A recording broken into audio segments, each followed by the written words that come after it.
Ler as regras orçamentárias da Constituição pode até parecer a cura perfeita para a insônia, né? Mas falando sério, esse é o verdadeiro manual de sobrevivência da nossa economia. Bem-vindos a este guia onde a gente vai mergulhar fundo em como o Estado brasileiro decide onde gastar o dinheiro dos impostos. Afinal, o que acontece quando as contas não fecham ou quando surge uma emergência nacional? A Constituição não deixa margem para improvisos. Ela estabelece um sistema rigoroso de planejamento e gatilhos de segurança bem específicos. Essa análise vai traduzir exatamente os mecanismos que protegem a economia hoje e resguardam o futuro das próximas gerações. E para não nos perdermos nessa sopa de letrinhas, a gente vai dividir essa jornada em 3 etapas lógicas. Primeiro, o sistema orçamentário público. Segundo, a famosa regra de ouro. E por fim, o freio de emergência fiscal. Vamos lá. Parte 1. O sistema orçamentário público. Primeiro, vamos dar uma olhada no cenário ideal de planejamento e desmistificar de vez os termos do orçamento público brasileiro. O orçamento público, diferente do que muita gente pensa, não é um documento estático ou uma simples planilha de gastos esquecida numa gaveta. Ele é um sistema dinâmico, vivíssimo, composto por 3 passos que dependem totalmente um do outro, definidos lá no artigo 165. Juntas, essas 3 leis funcionam como o mapa, a bússola e a rota exata das finanças nacionais. O primeiro passo é o PPA, o Plano Plurianual. O mais interessante aqui é a visão de longo prazo. O PPA estabelece as grandes diretrizes e metas para a despesa de capital. Isso garante que grandes investimentos e programas com duração continuada não sejam interrompidos do nada. Com um horizonte de 4 anos, ele evita que projetos cruciais sejam abandonados a cada troca de governo. Avançando para o segundo passo, a gente encontra a LDO, a Lei de Diretrizes Orçamentárias. Ela é uma ponte tática essencial. A LDO pega aquele grande sonho de 4 anos do PPA e escolhe as prioridades para o ano seguinte. E mais do que isso, a LDO tem a missão de cravar a política fiscal de um jeito que fique em total harmonia com uma trajetória sustentável da dívida pública. É a bússola que impede o país de prometer o que não consegue pagar. E, finalmente, a gente chega na LOA, a Lei Orçamentária Anual. Essa é a execução prática do negócio. A LOA tem o dever de estimar com rigor quanto dinheiro vai entrar e fixar onde exatamente cada centavo vai ser gasto ao longo do ano. Ela materializa aquele planejamento em 3 frentes principais: o orçamento fiscal, o da Seguridade Social e o de investimento das estatais. É literalmente a rota do dinheiro no dia a dia. Mas por que isso tudo importa tanto? O ponto-chave é que a integração perfeita entre o PPA, a LDO e a LOA é a base da sustentabilidade da dívida exigida pelo artigo 164-A. Sem essa harmonia, o Estado simplesmente perde a capacidade de planejar pagamentos futuros. O orçamento vira uma peça de ficção e a confiança na economia desmorona. O rigor aqui é o escudo que protege o valor da nossa moeda. O que nos leva direto à parte 2, a famosa regra de ouro.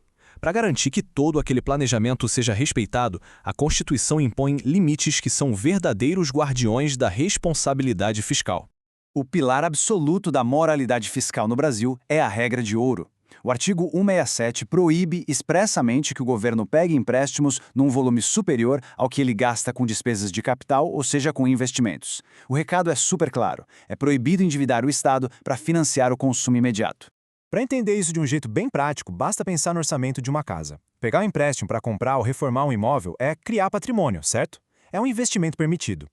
Agora, pegar dinheiro emprestado todo mês só para pagar a conta do supermercado ou o aluguel é um caminho sustentável. Para o Estado, é a mesma coisa. É terminantemente proibido endividar as próximas gerações para pagar despesas correntes de hoje, como o salário de servidores. Esse quadro ilustra muito bem como o gestor público trabalha sobre o princípio da legalidade estrita. Iniciar programas sem previsão na LOA ou gastar além dos créditos é absolutamente proibido. Vincular receita de impostos também é vedado, tirando aquelas poucas exceções vitais, como saúde, ensino e administração tributária. Agora, algumas ações como remanejar fundos de ciência e tecnologia ou abrir crédito especial com autorização legislativa, aí sim, são permitidas. Essas proibições não são só burocracia chata, elas garantem que o poder legislativo mantenha o controle democrático do dinheiro, impedindo mudanças de rotas sem debate com a sociedade. E a Constituição é duríssima nesse aspecto. Ignorar essas vedações não é só um errinho contábil ou uma falha de gestão. O texto crava que quebrar essas proibições classifica a ação do administrador como um grave crime de responsabilidade. É a lei agindo de forma pesada para barrar a irresponsabilidade antes mesmo que ela aconteça. Chegamos então à parte 3, o freio de emergência fiscal. Afinal, E quando a gestão interna falha e as despesas começam a sufocar completamente a arrecadação? É aí que a gente atinge o limite crítico. Quando as despesas correntes divididas pelas receitas correntes ultrapassam a marca assustadora de 95%, soa o alarme máximo. Esse é o gatilho previsto no artigo 167-A. Ele atua literalmente como um botão de pânico, um mecanismo crítico de contenção para estados, Distrito Federal e municípios. O objetivo desse freio é estancar a sangria financeira imediatamente e evitar o colapso fiscal total, onde faltaria dinheiro até para o básico, como saúde e educação. Quando acionado, esse freio aplica uma cascata de restrições de emergência.